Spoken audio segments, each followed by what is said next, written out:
Bismillahirrahmanirrahim. This is a very elegant video, and I'm just showing you that I have written it by my own hands. So I will try to read it.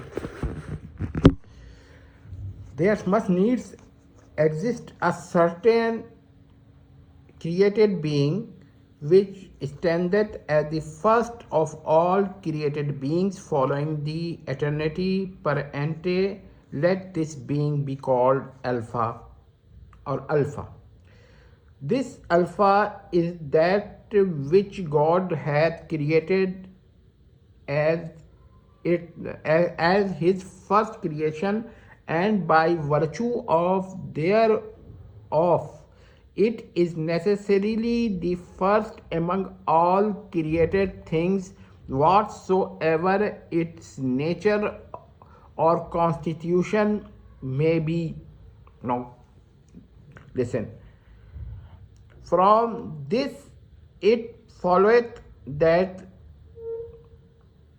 that no created being can precede Alpha, for any such thing, say Beta, were supposed, Alpha would cease to be the first. Therefore, every other being, let it be called Beta, must of necessity comes after Alpha, and there existed no created entity, say Epsilon, which is prior to Alpha.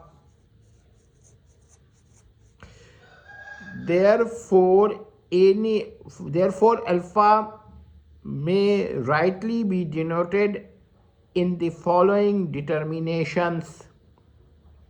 A. It was made, created in the beginning. B. It is the beginning of the creation itself. C.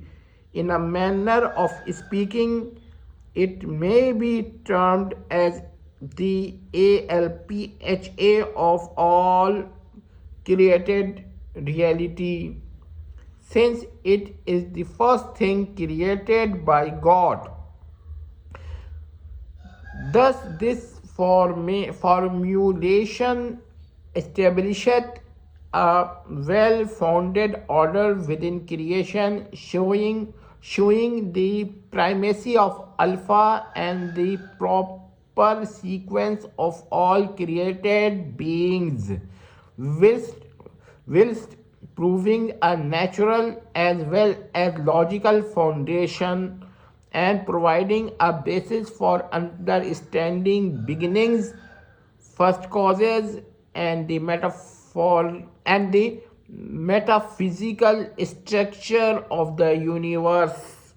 Nota bene, if there be no Alpha, then this necessity implieth an infinite and beginningless series extending towards the priority, which is absolutely impossible and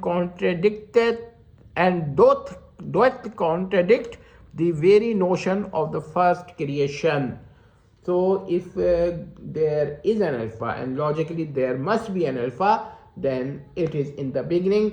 It is the beginning, we can say it is the first creation, and it is the beginning of creation.